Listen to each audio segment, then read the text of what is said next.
Esther chapter 7.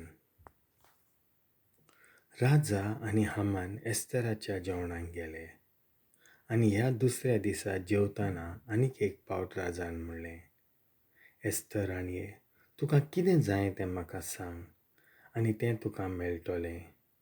तूं मागशी तितलेंय हांव दितलों, म्हजे राजवटकेचें अर्थ पर्यान. एस्तर राणयेन जाप दिवन म्हणलें, राजा सायबा, हांव तुका मानवलीं जाल्यार आनी तुजी खोशी जाल्यार म्हजो आनी म्हजे परजेचो जीव सांबाळ. हीच म्हजी विनंती. म्हजो आनी म्हजे परजेचो नाश करचे खातीर, आमकां मारून उडोवचे खातीर आनी आमचो सत्यानाश जावचे पासत आमकां दुस्मानाचे आधीन केल्यांत. आमकां गुलामान आनी चाकरां कशीं विकलोलीं जाल्यार हांव कांयच म्हणची नासलीं. पूण आतां आसा तशें राजाक केल्लें नुकसाण दुस्मान भरून हाडूंक शकचो ना.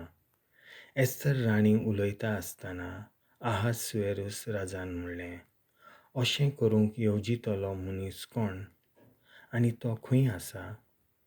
एस्तरान जबाब दिलो, आमकां धुमाळो दितलो हो नश्ट हामान. हामानाक राजा आनी राणये मुखार कांपेरो सुटलो. रागा भरीत जावन राजा जेवणा वेलो उठलो आनी राजमहालाच्या बाग्यांत गेलो.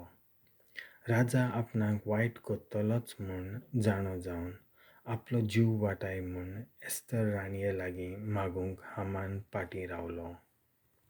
जेन्ना राजा राजमहालाचे बागेंत thaun जेवणा वसऱ्यांत पोत्तलो तेन्ना ताणें हामान एस्तर राणी बसून आसली त्या पळंगार पडलोलो आसलो देखलो. राजा उडगारलो, म्हज्याच राजमहालांत हो राणयेचेर जबरदस्ती कोत्तलो कितें? हीं उतरां राजाच्या तोंडांतलीं भायर सोदता थंयच आसतना हामानाच्या मुखामळार ओळ उडयली.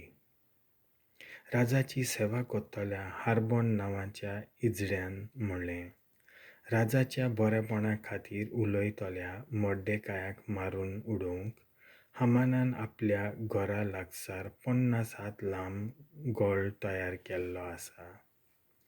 राजान म्हणलें, ताका ताचेर चडयात.